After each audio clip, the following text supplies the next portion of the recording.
Bakit ang benta nito? Hindi ko nakaganda yung specs, but it's selling like hotcakes. What is happening to the world? Hindi ba sila informed? To give you a little bit of transparency, ito po yung sales namin sa Ik-Ok shop. And the most we actually sold is 2,000 units in one live. Oh my God. Well, this was way back in May. Recently, nag-Realme kami, exclusive live. We sold 1,300 units ng Realme Note 50. And we tried different brands. Nothing came close to the sales of this phone. Ano meron dito? Specs-wise, hindi siya ganun kaganda. I've compared to itel A50, okay pa yun. Mas mura. Mas marami pa mga phones from itel, Infinix, Tecno na mas maganda pa dito for the price. But why are people still addicted to this phone? We'll find out in a bit. What's the beans? You're watching Unbox Diaries. Ooh. Now, to give you a background sa kanyang presyo, SRP, 3,599 for the 464.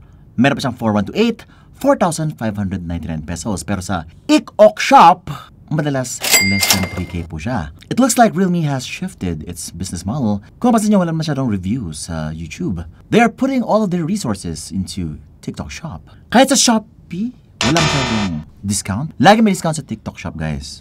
Unang labas nito, 8,000 units agad. Sold out.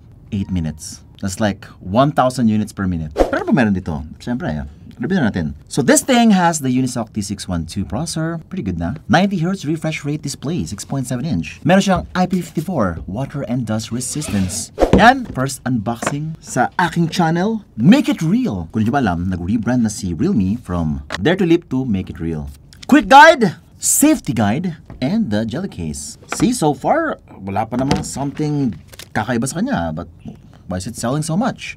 Dahil ba dito sa design, parang saktuan lang. No? It's got the blue color and the black color. And yes, it does look like the iPhone. A little bit, no? I've seen a lot of iPhone designs already, no? Umay na ako dyan. Marami na ako nang ng mga mukhang iPhone na cellphone na mura lang. This is nothing fancy in particular. Talagang, siguro mga 70% the iPhone. Ang ganun. Pero still, social pa rin siya. Maganda. I like the two-tone design, matte finish dito at glossy naman sa taas. Dalawang camera na pala to. LED flash. So far, so good. USB Type-C cable. Ang tinon mo yan. Ba't ang liit ng charger? 10 watts lang po. Meaning so far, nothing exceptional. So, Antutu benchmark 250, almost 250,000 sa Antutu benchmark. And with that, mabilis na po yan, no? For something 464 and less than 3K, madalas sa TikTok shop, yung galawan mo sa home screen, sa social media, napaka-smooth, guys. Very, very smooth na. Sabayan mo pa na 90Hz refresh rate, napaka-smooth ng galawan talaga. It kind of feels like your phone is really, really smooth and fast. Parang 10,000 peso na phone ang hawak mo with this. Pero, naka-HD plus display lang po to, 720p. Now, the great thing about that is that hindi siya nag-consume ng battery or power that much compared to a 1080p display.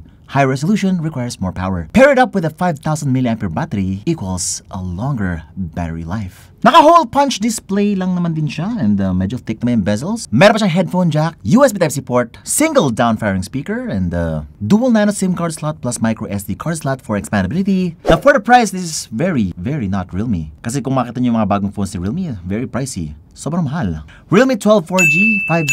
Guys, kung nakita nyo yung bagong cellphone nila and yung pricing, it's totally out of this world. Mas maganda pa si Realme 11 series. Pero yung 12 Pro Plus 5G, napakaganda nun.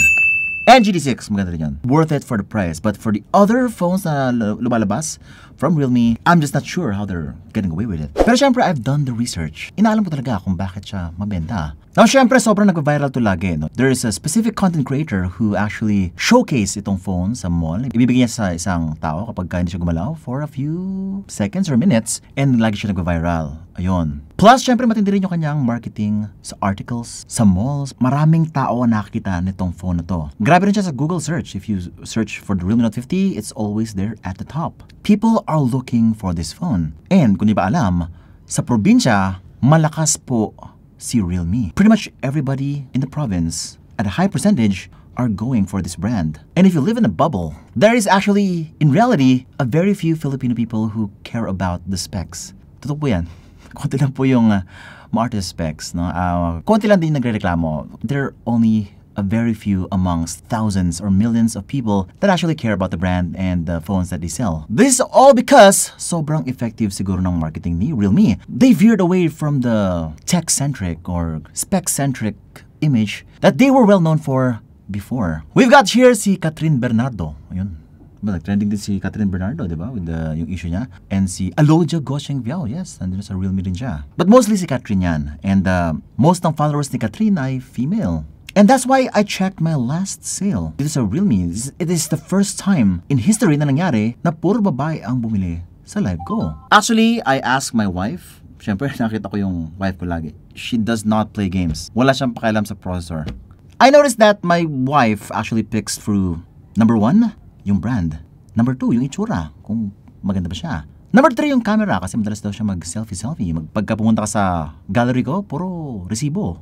Pag pumunta ka sa kanyang gallery, puro selfie niya. 100 na paulit-ulit. Bawat angulo ba? Kailangan perfect? Kasi ang ginagawa niya guys, ganito. Meron siyang angle na ganito. Hindi siya okay doon. So mag-angle siya ng konti na ganito. Pag ganun. Hanggang sa makita niya yung pinaka-okay. Siyempre, hindi ko naintindihan yun. Naman magaganon pero that's how it is. We need to understand that hindi lahat ay tugma sa inyong pananaw. We have different beliefs. And this is the reality of things. This is how women behave. This is how men behave. More logical, more specs-driven, more performance-driven. Isa pa is kung sino yung naka-associate dun sa product. Hawak ba yan ni Idol? Si Catherine Bernardo? Or may issue ba yan? Like yung sa i350. Siguro yung pricing. The pricing is still very much excellent. Pero highly doubt, no? Kasi nga si Realme is very pricey na. Pero for the Realme Note 50, okay naman yung kanyang presyo, no? It's very good na, just not the best price for the best specs na available right now sa market. Pero yun, pretty much anything that you could do on a 10,000 peso smartphone, you can actually do with this. TikTok, Facebook, calculator, Spotify, lahat yan, pwede magawin ito at saka smooth experience. Kung hindi ka naman talaga nag-game, no? Bakit pa gagastos ng gano'ng kalaki? Tutok po yun. Marami po talaga hindi naglalaro ng Mobile Legends, Genshin Impact, yes. There's a whole nother big demographic out there that you don't even notice. Pero ito siguro yung pinaka-final kong nakikita dyan. Napansin ko, marami masyadong reseller ang interested dito sa phone na to. You know why? Kasi sobrang dali niyang ibenta. Not only are people buying from us, yung mga consumers, but also yung mga reseller, kasi alam nila na mas mura sa live ko kaysa bumili sa mismong distributor, sa mismong brand. Kasi kailangan mag-bulk, di ba, kapag brand, and you don't have the capital siguro, and paunti-unti ka muna. And that's where you want to go sa aming live. Tumambay ka doon at syempre gumawa ka ng maraming account siguro, and utusan mo yung mga sa group chat nyo to do the same, and it actually happens. Pero no matter what I do, no matter how much specs I explain, sa babae, it's pretty okay. Baka din nila kailangan ng Antutu benchmark na ganyan kalaki. Or baka din nila kailangan ng sobrang bilis sa Genshin Impact. Or baka din nila kailangan ng game mode. All they need is something that they will love every day, that's functional, that they are proud to use. Na baka din ginagamit din ni Idol. Kasi simply because it borrows the same software. The latest Realme UI, at saka Android 14 na po siya. And that's the thing, you'll actually get some real updates from the brand. Ganyan po si Realme. Diba po, after mo siya mabili, wala na pong updates yan. Maybe once lang siguro, pero si Realme may constant updates po siya. Now that's something that you want to buy if long-term ang iniisip mo. Kasi after 1 year, baka mabagal na, may issues na yung phone mo, and that's something na, yes, guys, they actually have a community na ina-update tayo lagi sa mga updates nung kanilang latest software. May mga patches, kapag may problema, they actually fix it. Also yung after sales, no? Sa iba, hindi masyado okay after sales, but Realme, Oppo, Vivo, well, same like kanilang mga after sales. Yung mga kanilang customer service center ay pretty much the same. So, well, meron silang sarili-sarili for brand, pero yung process nila is pretty much the same. So, if ever may mangyari sa inyong phone, after 1 year, 2 year, may support ka pa rin from the brand afterwards. This is real warranty, guys. Siguro para sa mga lalaki dyan na buyers na mahilig sa specs pero wala namang updates, you will have to invest more to buy again after 6 months, 1 year, diba? Kasi nga nalaos na yung specs nyo. Kasi that's what you bought in the first place, specs. You didn't buy it for the brand or for the ecosystem that it has. And that is why, after some time, syempre wala na support na yung brand sa'yo eh. Binus na niya yung kanyang resources dun sa specs na. And syempre, dahil matalino siya, maglalabas siya ng mas magandang specs dun sa phone mo para bumili ka ulit. So in reality, mas makatipid ka pala dito.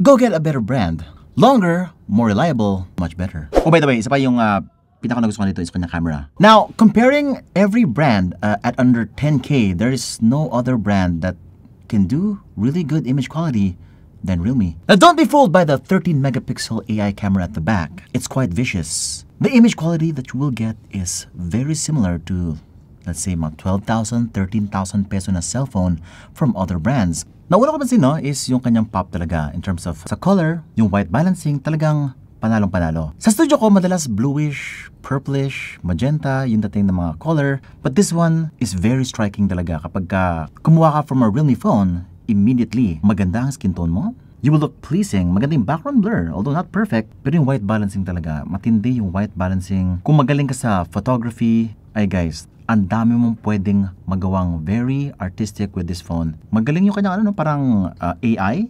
Alam na alam niya yung magandang color. May night mode din siya, no, to improve the low light. But if you want a much better camera, you should definitely get siguro Realme 11, Realme 12 Pro Plus, 5G, mga ganun. Invest more for a better camera. Pero kung marami ang selfie sa gallery mo, ako, walang problema to. Like kang maganda dito. Like kang gwapo dito. Kung meron kang pimple sa mukha, no, wala na yan. You will always look perfect. Para saan jowa mo? Yung parang like ang perfect sa mata niya. That is until may iba na siya.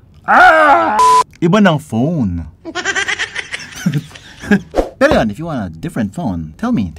I'll review it for you. Subscribe lang, hit the bell icon so that you don't miss any of my great content bins, and you're watching Unbox Diaries. Woohoo!